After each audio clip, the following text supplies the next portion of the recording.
Армысыздар, құрметті көрермендер. Бүгін біз сізбен Абай Құнанбайұлының қара сөздерін талқылайтын боламыз. Бүгін бірінші сөз. Бұл жасқа келгенше жақсы өткіздік пе, жаман өткіздік пе? Әйтеуір бірталай өмірімізді өткіздік. Алыстық, жолыстық, айтыстық, тартыстық. Әурешілікті көре келдік. Енді жер ортасы жасқа келдік. Қажыдық, жалықтық. Қылып жүрген ісіміздің бәрінің баянсызын, байлаусызын көрдік. Бәрі қоршылық екенін білдік. Ал енді қалған өмірімізді қайтып не қылып өткіземіз? Соны таба алмай өзімде қайранмын. Ел бағу жоқ, елге бағым жоқ. Бағусыз дертке ұшырайын деген кісі бақпаса, не албыртқан көңілі басылмаған жастар бағамын демесе, бізді Құдай сақтасын.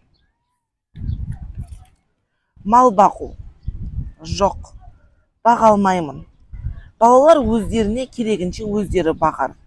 Енді қартайғанда қызығын өзім түгел көре алмайтұғын ұры залым тілімсектерден азығын бағып беремін деп қалған аз ғана өмірімді қорғылар жайым жоқ. Ғылым бағу жоқ, ғылым бағарға да ғылым сөзін сөйлесер адам жоқ. Білгеніңді кімге үйретерсің, білмегеніңді кімнен сұрарсың? Елсіз күнсізде кезде мені жайып салып, қолына кезін алып отырғанның не пайдасы бар? Мұңдасып шер тарқатасар кісі болмаған соң, ғылым өзі бір тез қартайтатұғын күйік. Софылық қылып дін бағу жоқ, ол да болмайды. Оған да тыныштық керек. Не көңілде, не көрген күніңде бір тыныштық жоқ осы елде, осы жерде. Не қылған софылық? Балаларды бағу жоқ, баға алмаймын. Бағар едім, қалайша бағудың мәнісін де білмеймін. Не болсын деп бағам? Қай елге қосайын, қай харакетке қосайын? Балаларымның өзіне ілгері өмірінің, білімінің пайдасын тыныштықпен көрерлік орын тапқаным жоқ. Қайда бар, не қыл дерімді біле алмай отырмын. Не бол деп бағам? Оны да ермек қыла алмадым. Ақыры ойладым. Осы ойыма келген нәрселерді қағазға жаза берейін. Ақ қағазбен қара сияны ермек қылайын. Кім ішінен керекті сөз тапса жазып алсын. Я оқысын. Керегі жоқ десе, өз сөзім өзімдікі дедім де, ақыры осыған байладым.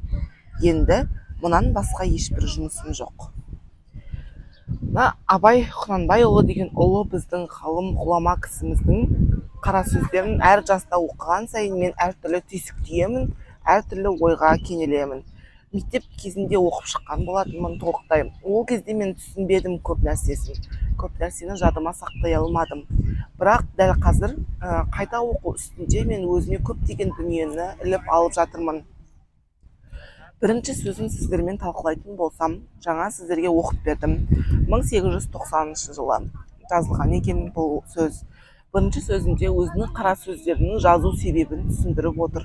Яғни, енді осы қартайған уақытта мен не істерімді жаңағы ойланып, барлығын тізіп шығады. Бірінші айтқаны ол ел бағу. Яғни, елді бағу, елдің қамын жеу, сондай тірлігі. Бағусыз дертке ұшырайын деген кісі бақпаса, не албыртқан көңілі басылмаған жастар бағамын десе, бізді Құдай сақтасын. Баға шаршағанын, қазақ деген ұлттан біраз қамыққанын осы қара сөздерден ұғына аламыз. Яғни ашынғаннан жазған көп сөздерін, ренжігеннен жазған. Яғни өзімізді өзіміз ретке салуымыз керек. Осындай жақтарымыз бар, соны жөндегеніміз дұрысырақ болады деп жазған сөздері бар. Біріншісінде ел бақпаймын дегені сол мағынада. Екіншісі мал бағу. Малды мен баққанмен оның қызығын өзім көре алмаймын. Балашаға керек болса өздеріне өздері бақсын. Балдарға керек болмаса ұры-қарыға үшін баққым келмейді деген. Яғни қайтыс болғаннан кейін басқалар ұрлап алып кетіп, даже тірі кезіндегі ұрлық-қарлық көп қазір. Сол үшін мал бағам ба, одан да жүре берейін, қазіргі барым өзіме жетеді деп айтып тұр. Ғылымды да бақпаймын дейді. яғни елсіз күнсізде кезде мені жайып салып қолына кезін алып отырғанның не пайдасы бар. Яғни соңынан түсіп әр нәрсесін бір талқылайтын абай құнанбайұлының адамдары қатарлары көп болған. иә көптің бірі көттің кірі деп айтады ондай кісілерді. Болайын деп тұрған дұрыс жасап жүрген кісілердің, жақсылық жасап жүрген кісілердің көре алмай соңдарына түсіп алатын бір оңбағандар болады. иә ол әрбір жақсы адамда бар ондай нәрсе, ондай көре алмаушылар. иә сондай кісілер көп болған. Мұңдасып шер тарқатысар кісі болмаған соң ғылым өзі бір тез қартайтатұғын күйіп. Яғни горе от ума деген сияқты қаншалықты сен көп білесің, соншалықты өзіңе қиын болады. Қасындағы адамдардың топастығын көресің, сенің айтқан сөзіңді ұқпастығын көресің, дұрысын айтып тұрсаң бұрысынан жасайтынын көресің.